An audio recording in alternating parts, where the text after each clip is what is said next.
aware. Slowly, the moon is rising out of the ruddy haze, divesting herself of her golden shift, and so emerging white and exquisite. And I, in amaze, see in the sky before me a woman I did not know I loved. But there she goes, and her beauty hurts my heart. I follow her down the night, begging her not to depart. Cherry robbers. Under the long dark boughs, like jewels red in the hair of an eastern girl, hang strings of crimson cherries, as if had bled blood drops beneath each curl. Under the glistening cherries, with folded wings, 3 dead birds lie, pale-breasted throstles and a blackbird, robberlings stained with red dye. Against a haystack, a girl stands laughing at me, cherries hung round her ears, offers me her scarlet fruit. I will see if she has any tears. Love on the Farm. What large, dark hands are those at the window, grasping in the golden light which weaves its way through the evening wind at my heart's delight? Ah, only the leaves.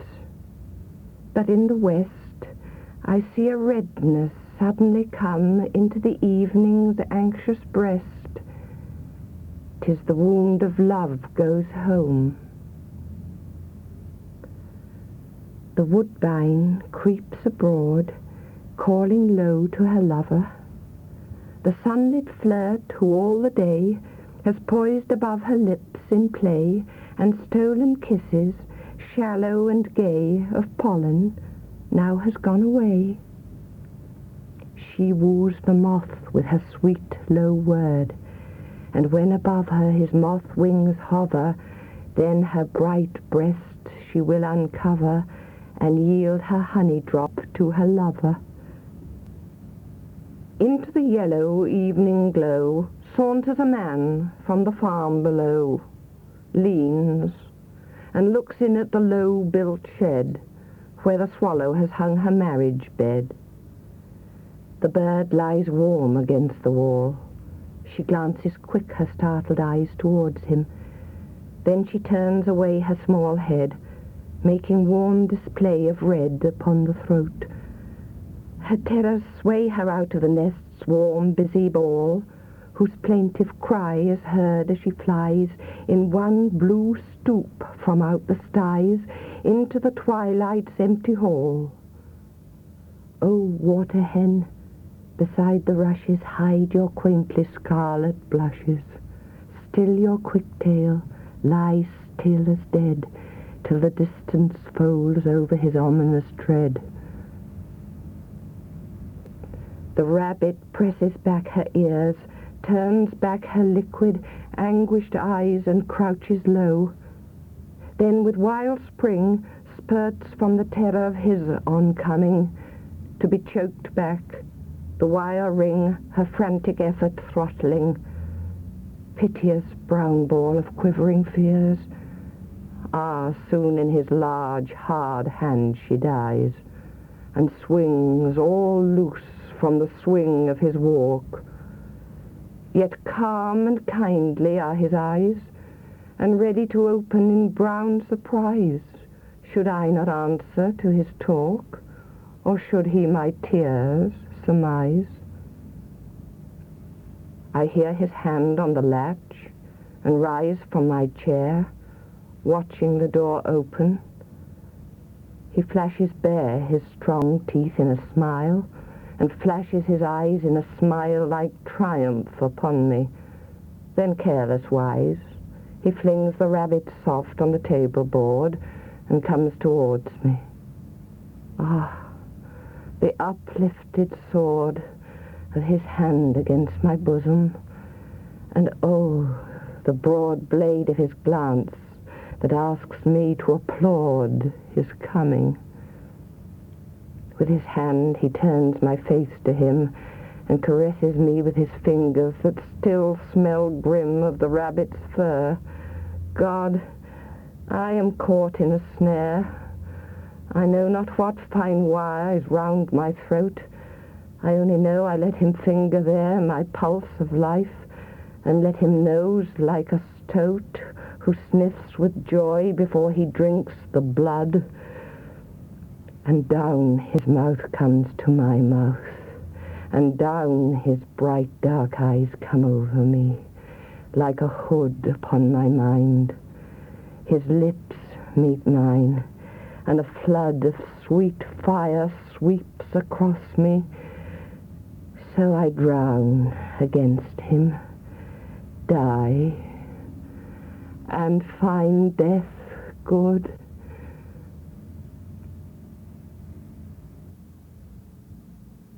Green.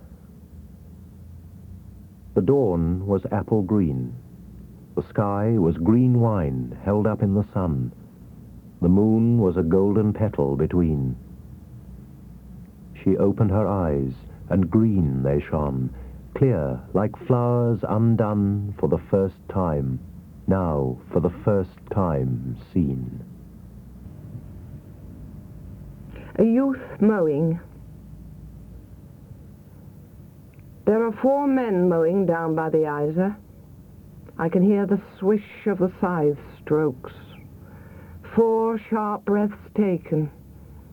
Yea, and I am sorry for what's in store. The first man out of the 4 that's mowing is mine. I claim him once and for all. Though it's sorry I am, on his young feet, knowing none of the trouble he's led to stall. As he sees me bringing the dinner, he lifts his head as proud as a deer that looks shoulder deep out of the corn, and wipes his scythe blade bright, unhooks the scythe stone and over the stubble to me. Lad, thou hast gotten a child in me. Laddie, a man thou'lt have to be.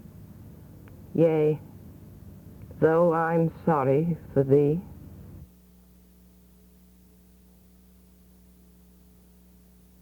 Dream Confused. Is that the moon at the window so big and red? No one in the room, no one near the bed. Listen, her shoon palpitating down the stair, or a beat of wings at the window there. A moment ago, she kissed me warm on the mouth. The very moon in the south is warm with a ruddy glow. The moon from far abysses, signaling those 2 kisses.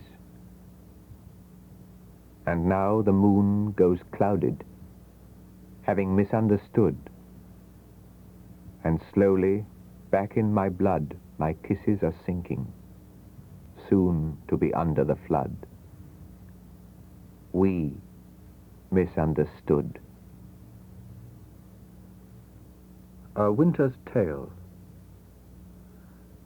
Yesterday the fields were only grey with scattered snow, and now the longest grass leaves hardly emerge. Yet her deep footsteps mark the snow, and go on towards the pines at the hill's white verge. I cannot see her, since the mist's pale scarf obscures the dark wood and the dull orange sky. But she's waiting, I know, impatient and cold, half sobs struggling into her frosty sigh. Why does she come so promptly, when she must know she's only the nearer to the inevitable farewell? The hill is steep. On the snow my steps are slow. Why does she come when she knows what I have to tell?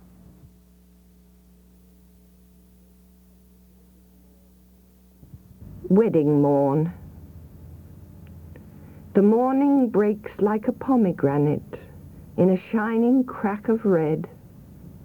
Ah, When tomorrow the dawn comes late, whitening across the bed, it will find me watching at the marriage gate and waiting while light is shed on him who is sleeping satiate with a sunk, unconscious head.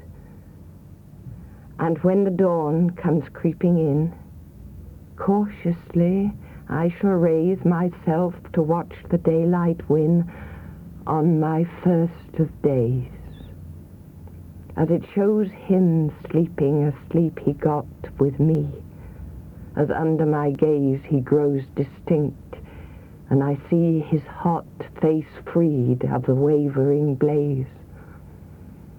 Then I shall know which image of God my man is made toward, and I shall see my sleeping rod, or my life's reward, and I shall count the stamp and worth of the man I've accepted as mine, shall see an image of heaven or of earth on his minted metal shine.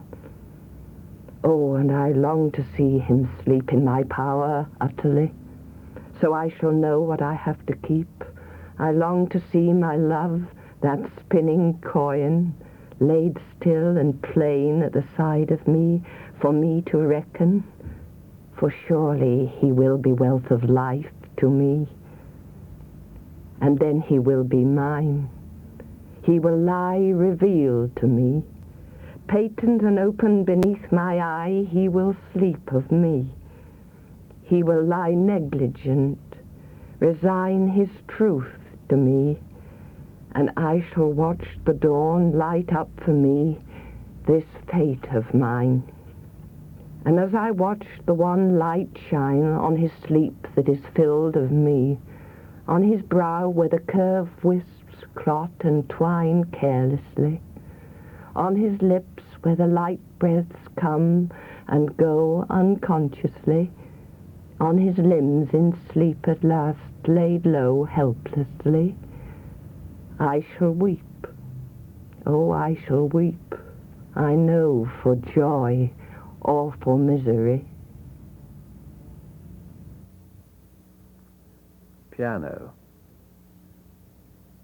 Softly, in the dusk, a woman is singing to me, taking me back down the vista of years, till I see a child sitting under the piano, in the boom of the tingling strings, and pressing the small, poised feet of a mother who smiles as she sings. In spite of myself, the insidious mastery of song betrays me back till the heart of me weeps to belong to the old Sunday evenings at home, with winter outside and hymns in the cozy parlor, the tinkling piano our guide. So now it is vain for the singer to burst into clamor with the great black piano appassionato. The glamour of childish days is upon me. My manhood is cast down in the flood of remembrance. I weep like a child for the past. A young wife.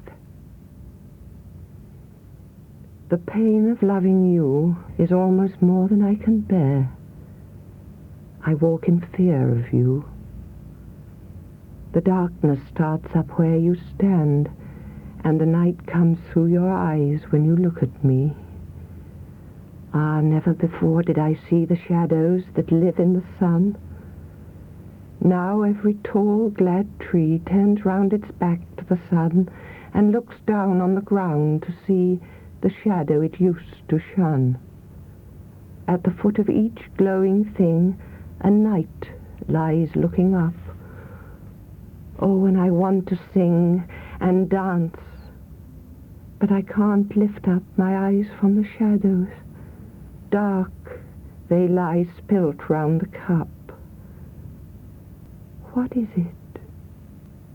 Hark, the faint fine seethe in the air, like the seething sound in a shell.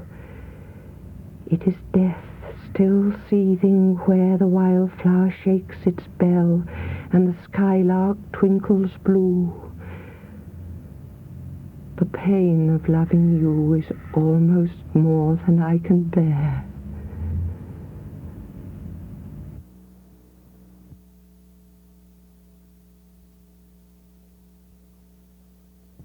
Snake. A snake came to my water trough on a hot, hot day, and I in pajamas for the heat, to drink there. In the deep, strange, scented shade of the great dark carob tree, I came down the steps with my pitcher, and must wait, must stand and wait, for there he was at the trough before me. He reached down from a fissure in the earth wall in the gloom, and trailed his yellow-brown slackness soft-bellied down over the edge of the stone trough, and rested his throat upon the stone bottom. And where the water had dripped from the tap, in a small clearness, he sipped with his straight mouth, softly drank through his straight gums into his slack, long body, silently. Someone was before me at my water trough, and I, like a second comer, waiting. He lifted his head from his drinking, as cattle do, and looked at me, vaguely, as drinking cattle do, and flickered his two-forked tongue from his lips, and mused a moment, and stooped and drank a little more, being earth-brown, earth-golden from the burning bowels of the earth, on the day of Sicilian July, with Etna smoking. The voice of my education said to me, he must be killed, for in Sicily the black snakes are innocent, the gold are venomous. And voices in me said, if you were a man, you would take a stick and break him now and finish him off. But must I confess how I liked him? How glad I was he had come, like a guest, in quiet, to drink at my water trough, and depart, peaceful, pacified, and thankless, into the burning bowels of this earth? Was it cowardice that I dared not kill him? Was it perversity that I longed to talk to him? Was it humility to feel so honored? I felt so honored.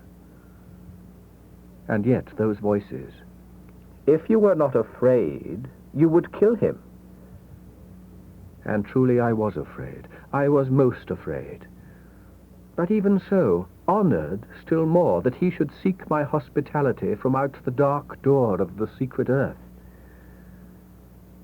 He drank enough, and lifted his head dreamily, as one who has drunken, and flickered his tongue like a forked night on the air, so black, seeming to lick his lips, and looked around like a god, unseeing, into the air, and slowly turned his head, and slowly, very slowly, as if thrice a dream, proceeded to draw his slow length curving round and climb again the broken bank of my wall face. And as he put his head into that dreadful hole, and as he slowly drew up, snake easing his shoulders, and entered, farther, a sort of horror, a sort of protest against his withdrawing into that horrid black hole, deliberately going into the blackness and slowly drawing himself after, overcame me now his back was turned. I looked round. I put down my pitcher. I picked up a clumsy log and threw it at the water trough with a clatter.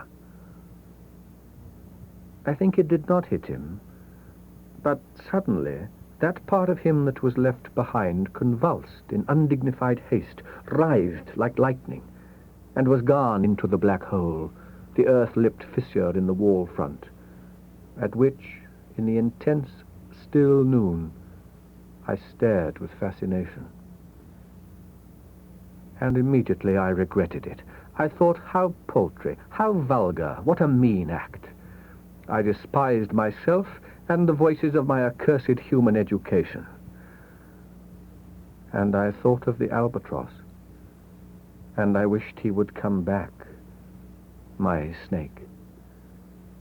For he seemed to me again like a king in exile, uncrowned in the underworld, now due to be crowned again.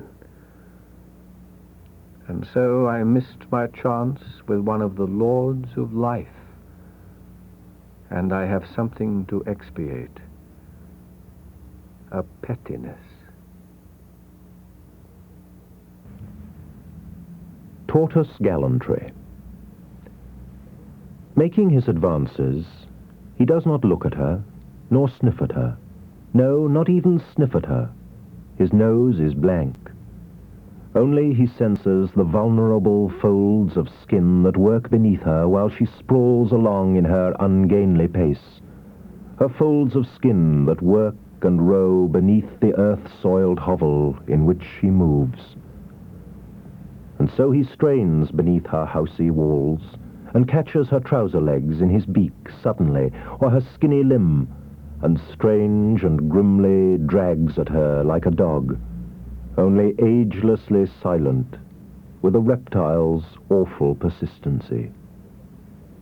Grim, gruesome gallantry to which he is doomed, dragged out of an eternity of silent isolation and doomed to partiality, partial being, ache and want of being, want, self-exposure, hard humiliation, need to add himself on to her. Born to walk alone, forerunner, now suddenly distracted into this mazy sidetrack, this awkward, harrowing pursuit, this grim necessity from within. Does she know, as she moves eternally, slowly away? Or is he driven against her with a bang, like a bird flying in the dark against a window, all knowledgeless? The awful concussion, and the still more awful need to persist, to follow, continue, driven after eons of pristine, for-God-like singleness and oneness, at the end of some mysterious, red-hot iron, driven away from himself into her tracks, forced to crash against her. Stiff, gallant, irascible, crook-legged reptile, little gentleman, sorry plight. We ought to look the other way, save that, having come with you so far, we will go on to the end.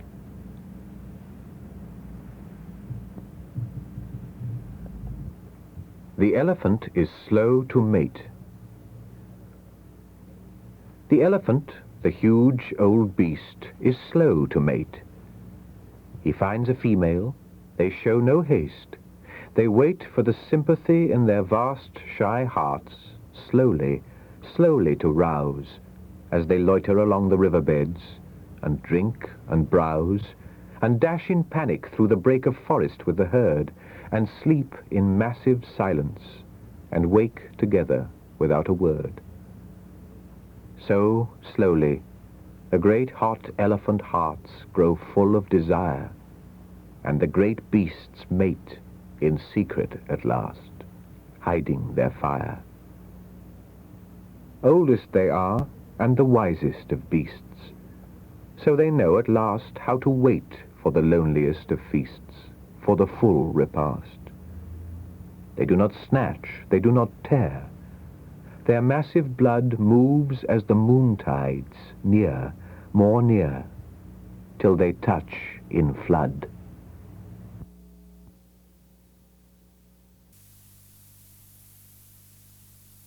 End of side 1.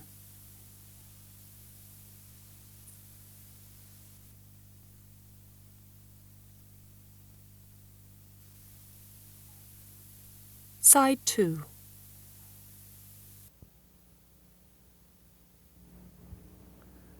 I can imagine, in some other world, primeval dumb, far back in that most awful stillness that only gasped and hummed, hummingbirds raced down the avenues. Before anything had a soul, while life was a heave of matter, half inanimate, this little bit chipped off in brilliance and went whizzing through the slow, vast, succulent stems. I believe there were no flowers then, in the world where the hummingbird flashed ahead of creation. I believe he pierced the slow vegetable veins with his long beak. Probably he was big as mosses, and little lizards, they say, were once big. Probably he was a jabbing, terrifying monster.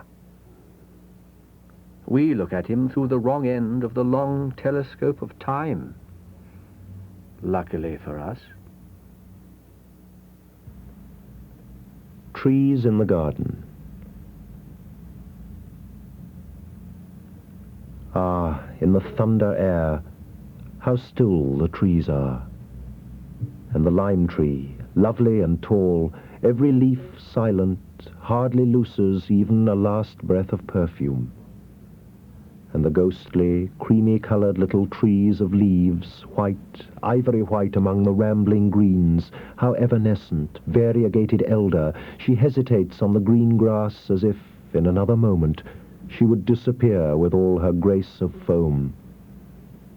And the larch, that is only a column, it goes up too tall to see, and the balsam pines that are blue with the grey-blue blueness of things from the sea, and the young copper beech, its leaves red-rosy at the ends, how still they are together. They stand so still in the thunder air, all strangers to one another, as the green grass glows upwards, strangers in the garden. A white blossom.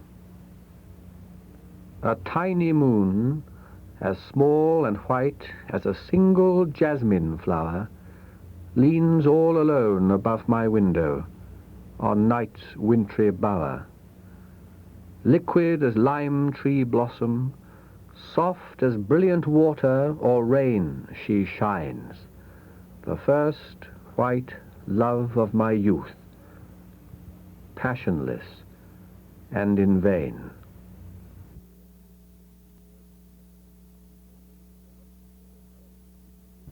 Suspense. The wind comes from the north, blowing little flocks of birds like spray across the town, and a train roaring forth rushes stampeding down south with flying curds of steam from the darkening north. Whither I turn and set like a needle steadfastly, waiting ever to get the news that she is free, that ever fixed as yet to the load of her agony. One woman to all women. I don't care whether I am beautiful to you, you other women. Nothing of me that you see is my own. A man balances, bone unto bone, balances, everything thrown in the scale, you other women. You may look and say to yourselves, I do not show like the rest. My face may not please you, nor my stature. Yet if you knew how happy I am, how my heart in the wind rings true, like a bell that is chiming, each stroke as a stroke falls due, you other women, you would draw your mirror towards you. You would wish to be different. There's the beauty you cannot see. Myself and him balanced in glorious equilibrium, the swinging beauty of equilibrium, you other women. There's this other beauty, the way of the stars, you straggling women. If you knew how I swerve in peace, in the equipoise with a man, if you knew how my flesh enjoys the swinging bliss no shattering ever destroys, you other women, you would envy me. You would think me wonderful beyond compare. You would weep to be lapsing on such harmony as carries me. You would wonder aloud that he who is so strange should correspond with me everywhere. You see, he is different. He is dangerous, without pity or love. And yet how his separate being liberates me and gives me peace. You cannot see how the stars are moving in surety, exquisite, high above. We move without knowing. We sleep and we travel on, you other women. And this is beauty to me, to be lifted and gone in a motion human, inhuman, two and one encompassed, and many reduced to none. You other women. New heaven and earth. And so I cross into another world, shyly, and in homage linger for an invitation from this unknown that I would trespass on. I am very glad, and all alone in the world, all alone and very glad, in a new world where I am disembarked at last. I could cry with joy because I am in the new world, just ventured in. I could cry with joy and quite freely. There is nobody to know. And whosoever the unknown people of this unknown world may be, they will never understand my weeping for joy to be adventuring among them, because it will still be a gesture of the old world I am making, which they will not understand, because it is quite foreign to them. I was so weary of the world, I was so sick of it, everything was tainted with myself. Skies, trees, flowers, birds, water, people, houses, streets, vehicles, machines, nations, armies, war, peace-talking, work, recreation, governing, anarchy. It was all tainted with myself. I knew it all to start with because it was all myself. When I gathered flowers, I knew it was myself, plucking my own flowering. When I went in a train, I knew it was myself, travelling by my own invention. When I heard the cannon of war, I listened with my own ears to my own destruction. When I saw the torn dead, I knew it was my own torn, dead body. It was all me. I had done it all in my own flesh. I shall never forget the maniacal horror of it all in the end, when everything was me. I knew it all already. I anticipated it all in my soul, because I was the author and the result. I was the God and the creation at once. Creator, I looked at my creation. Created, I looked at myself, the creator. It was a maniacal horror in the end. I was a lover. I kissed the woman I loved. And, God of horror, I was kissing also myself. I was a father and a begetter of children. And, oh horror, I was begetting and conceiving in my own body. At last came death, sufficiency of death, and that at last relieved me. I died. I buried my beloved. It was good. I buried myself and was gone. War came, and every hand raised to murder. Very good, very good. Every hand raised to murder. Very good, I am a murderer. It is good, I can murder and see them fall, the mutilated, horror-struck youths, a multitude, one on another, and then in clusters together, smashed, all oozing with blood, and burned in heaps, going up in a fetid smoke to get rid of them, the murdered bodies of youths and men in heaps and heaps and heaps, and horrible reeking heaps, till it is almost enough, till I am reduced, perhaps.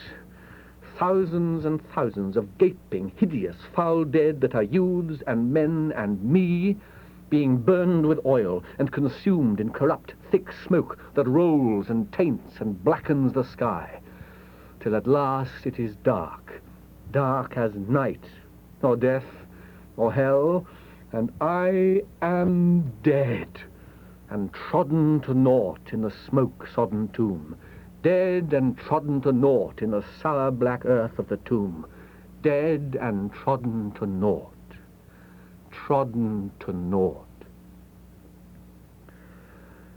God, but it is good to have died and been trodden out, trodden to naught in sour dead earth, quite to naught, absolutely to nothing, nothing, nothing, nothing. Oh, when it is quite nothing, then it is everything. When I am trodden quite out, every vestige gone, then I am here, risen, accomplishing a resurrection, risen, not born again, but risen, body the same as before, new beyond knowledge of newness, alive beyond life, proud beyond inkling or furthest conception of pride, living where life was never yet dreamed of nor hinted at, here, in the other world, still terrestrial myself, the same as before, yet unaccountably new. I, in the sour black tomb, trodden to absolute death, I put out my hand in the night, one night, and my hand touched that which was verily not me. Verily, it was not me. Where I had been was a sudden blaze, a sudden flaring blaze. So I put my hand out further, a little further, and I felt that which was not I. It verily was not I. It was the unknown. Ah, I was a blaze leaping up. I was a tiger bursting into sunlight. I was greedy. I was mad for the unknown. I, new risen, resurrected, starved from the tomb, starved from a life of devouring always myself. Now, here was I, new awakened, with my hand stretching out and touching the unknown, the real unknown, the unknown unknown. My God, but I can only say, I touch, I feel the unknown. I am the first comer. Cortez, Pizarro, Columbus, Cabot, they are nothing, nothing. I am the first comer. I am the discoverer. I have found the other world. The unknown, the unknown. I am thrown upon the shore. I am covering myself with the sand. I am filling my mouth with the earth. I am burrowing my body into the soil. The unknown, the new world. It was the flank of my wife I touched with my hand. I clutched with my hand, rising, new awakened from the tomb. It was the flank of my wife, whom I married years ago, at whose side I have lain for over 1,000 nights. And all that previous while, she was I. She was I. I touched her. It was I who touched, and I who was touched.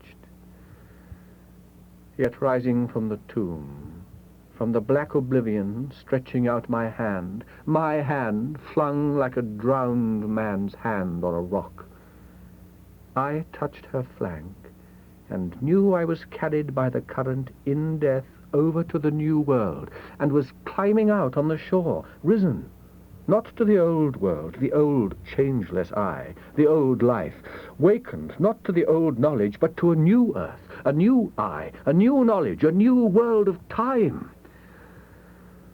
Ah, no, I cannot tell you what it is, the new world. I cannot tell you the mad, astounded rapture of its discovery. I shall be mad with delight before I have done. And whosoever comes after me will find me in the new world a madman in rapture. Green streams that flow from the innermost continent of the new world. What are they?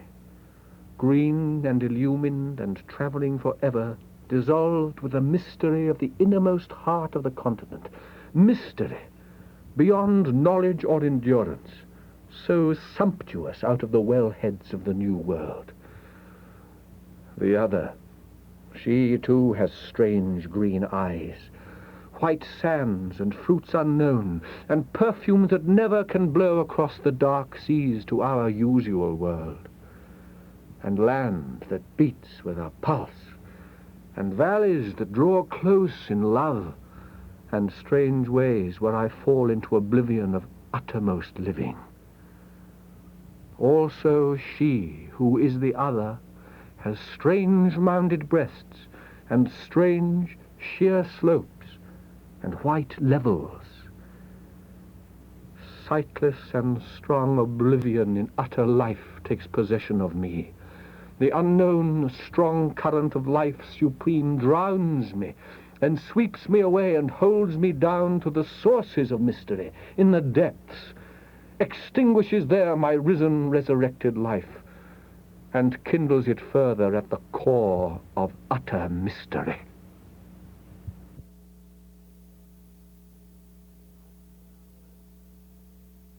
Song of Death. Sing the song of death, oh sing it, for without the song of death, the song of life becomes pointless and silly. Sing then the song of death, and the longest journey, and what the soul carries with him, and what he leaves behind, and how he finds the darkness that enfolds him into utter peace at last, beyond innumerable seas. The Ship of Death. Have you built your ship of death? Oh, have you? Oh, build your ship of death, for you will need it. Now, in the twilight, sit by the invisible sea of peace and build your little ship of death that will carry the soul on its last journey, on, so still, so beautiful, over the last of seas. When the day comes that will come, oh, think of it in the twilight peacefully, the last day, and the setting forth on the longest journey, over the hidden sea to the last wonder of oblivion. Oblivion, the last wonder. When we have trusted ourselves entirely to the unknown, and are taken up out of our little ships of death into pure oblivion. Oh, build your ship of death. Be building it now, with dim, calm thoughts and quiet hands, putting its timbers together in the dusk, rigging its mast with the silent, invisible sail that will spread in death to the breeze of the kindness of the cosmos, that will waft the little ship with its soul to the wonder goal. Ah, if you want to live in peace on the face of the earth, then build your ship of death in readiness for the longest journey over the last of seas.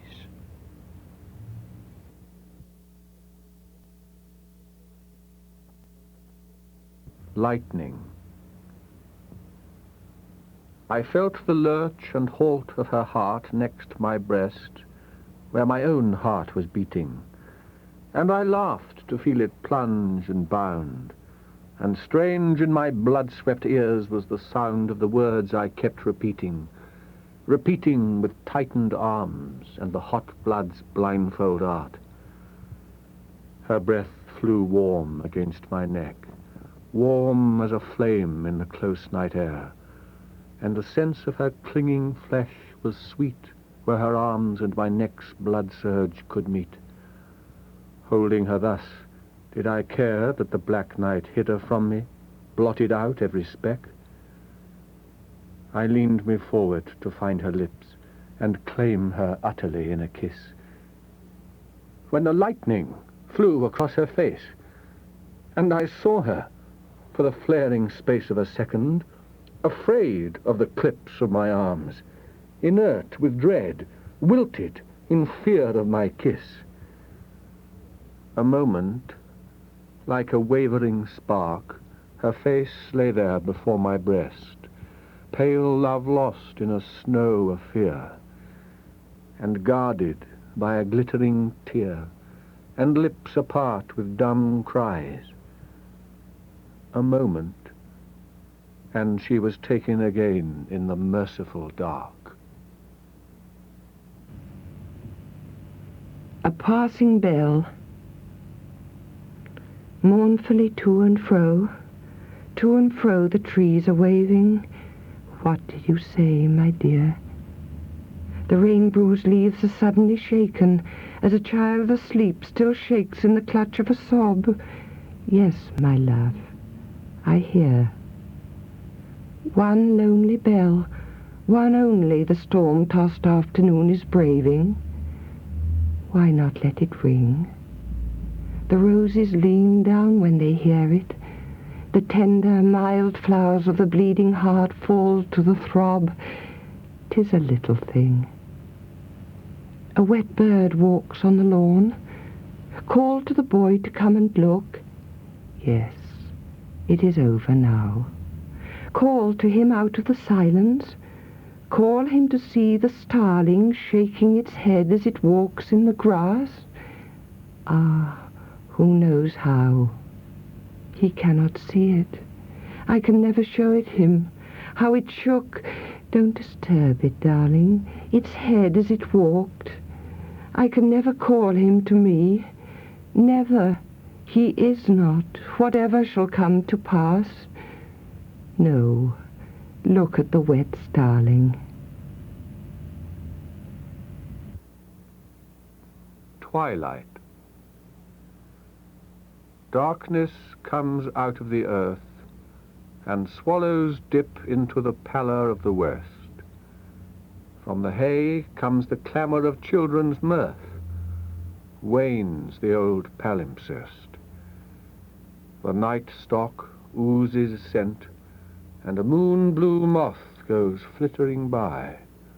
All that the worldly day has meant wastes like a lie.